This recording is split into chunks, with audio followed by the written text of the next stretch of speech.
Thanks for watching Afternoon Live. Do you ever wake up with a stiff back or a crink in your neck? Your sleeping position could be causing you more pain than you realize. Here with more, we welcome the author of the Everyday Pain Guide, Fix the Fire Damage, Chiropractor Dr. Ya-Ling Liou. Thank you so much for being here. Thank you for having me. It's great to be here. Let's talk about how much our sleep can impact maybe daily aches and pains and how much we don't really realize that's happening. Well, that's one of the most common injuries that I see is I woke up with this whatever blank, neck or low back. It's very common, and what's interesting is that sleeping positions is always something that people come to me with questions about. Okay. But the answer is really complex. Right. It's not that easy. Everyone's different. Exactly, and the mattresses are all different. Yeah. Let's talk about mattresses first. What are some things that we should look for or know about? So one of the things that stands out is, should I go for soft or firm? Mm-hmm. And it really depends on where your pain is. Okay. Often, so as a rule of thumb, we can say that shoulder, probably if you're a side sleeper and if you have your shoulder or neck issues, softer is usually easier. Okay.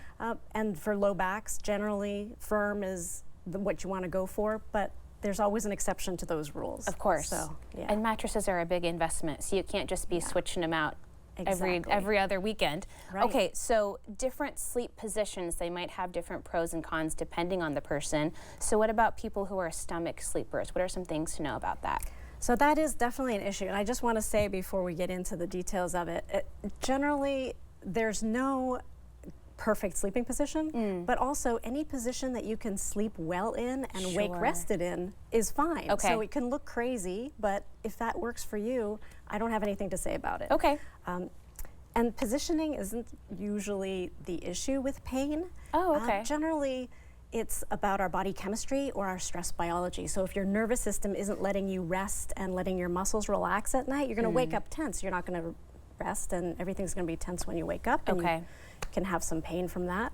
And the body chemistry piece falls into, creating inflammation in the body. So if there's inflammation when you go to sleep and you're not moving for 8 to 12 hours, that's optimistic. Sure. Anytime your body's still, the fluids aren't moving. We need movement to disperse inflammation, so that's usually when people will wake up sore, achy, and stiff. Okay. So when we take care of stress biology and body chemistry, then the position really doesn't matter. But, we have pain, and there are things you can do in bed to make the position less problematic for when you're in pain. So stomach sleepers, no problem if there's no pain, but when there's pain, you want to try to minimize the twisting. So that's usually, in my practice, we try to instill sort of this neutral spine situation. And there's something I call the passive release technique, and we try to reintroduce neutral so that the brain and the body can remember, oh, this is where things should be, and let's see if we can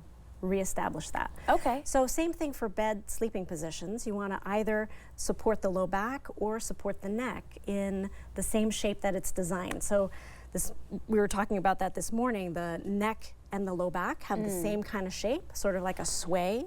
Most of us are trying to tuck it in and suck it in so we don't look like the way our spine wants us to look.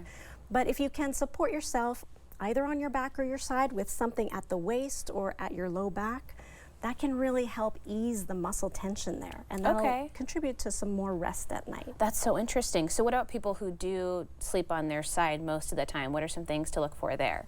So for that, it's tricky because it changes depending on what I notice when I'm working on someone, because there are some subtleties, but you want to try to maintain a neutral head posture. And a lot of people think that they want to lie on their shoulder directly. And so the one modification that works for some people can be to actually lie on the shoulder blade so that you're a little bit more twisted.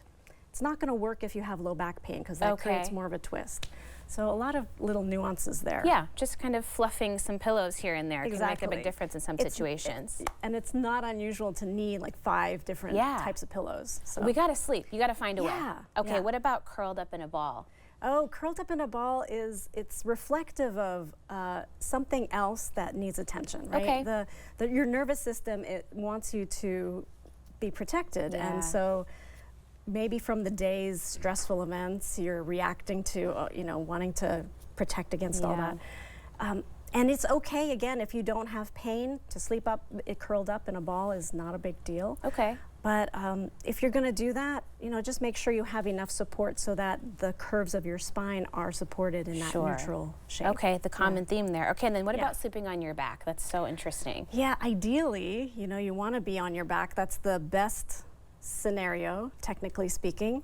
And again, with some support just under the neck, not a big pillow propping you up, but just a little support under the neck, a little support under the low back, and a little bit under your knees. That's the ideal position. Okay. But I don't know anybody who can stay like that all night, right? I know. Yeah. A lot of people start another way and then they end up on their back, and that's where I hear about the snoring a lot of times coming into play too. Yeah.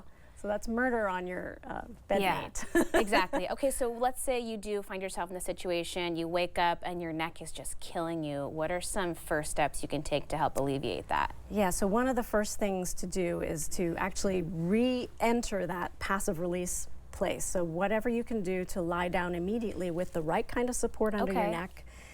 Sometimes it helps to have heat on the belly and just to relax and sort of melt into the shape. Ice can be helpful on the neck in that same situation when you're lying face up. And generally, not being afraid to move. But I detail all this passive release stuff in my book with photographs and bullet points, specifically because these are things that people can do for themselves at home. Sure. And it's so important. What we do right as pain strikes can really impact the duration and the intensity of our pain experiences. Yeah.